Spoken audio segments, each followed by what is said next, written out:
In this video, I'm going to show you an alternative of how to do this using layer masks. So again, we have our top, our middle, and our bottom picture.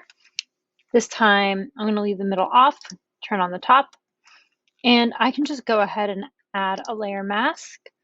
One way to do this is I could go to mask properties. How do you do that? If you double click, it may bring up mask properties. Sometimes it gives you an option. If you can't find them, you should be able to go to window and properties right here, and it should pop it up.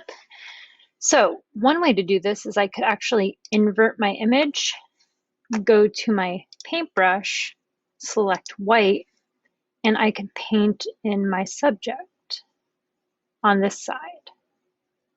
This is one option for this particular picture.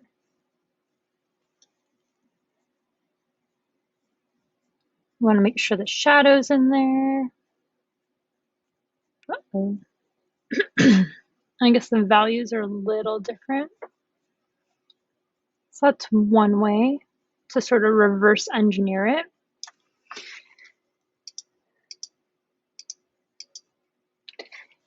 And then I'm going to turn this part off.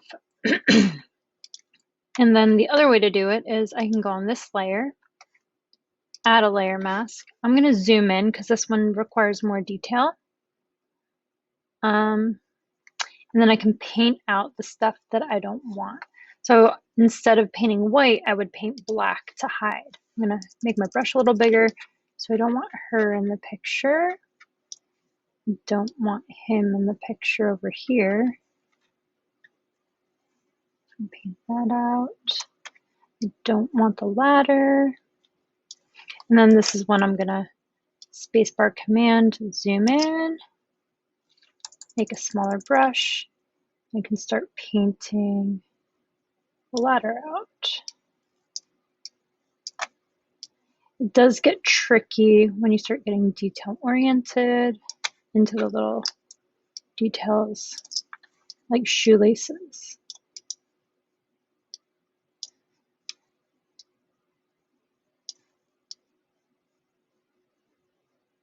You can actually see a little bit here.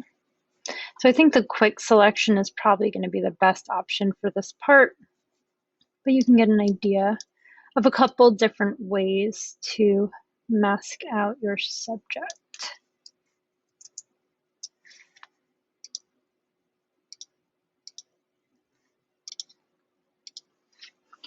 All right, so once you paint that all out, and it was really tricky around that shoelace, it took a little bit of time, but got it. So the next thing I might do is go to select and mask. So that again is under your mask properties. I can double click here and bring up properties. If you can't find it, it would be under properties here. And what you will see is some options, and I would do select and mask. And then that way around that edge there, you could maybe smooth it a little bit out because it was a little jagged. You could try some smart radius and it might try to do a better selection. You can see how messy it is, that mask. You just kind of like paint all over type of situation. I can also go in here and sort of add to the mask if I wanted. So if I was afraid, oops, if I was oh, it's not working. I think that adds to it. I don't know. Sometimes this module is a little glitchy, so I don't know.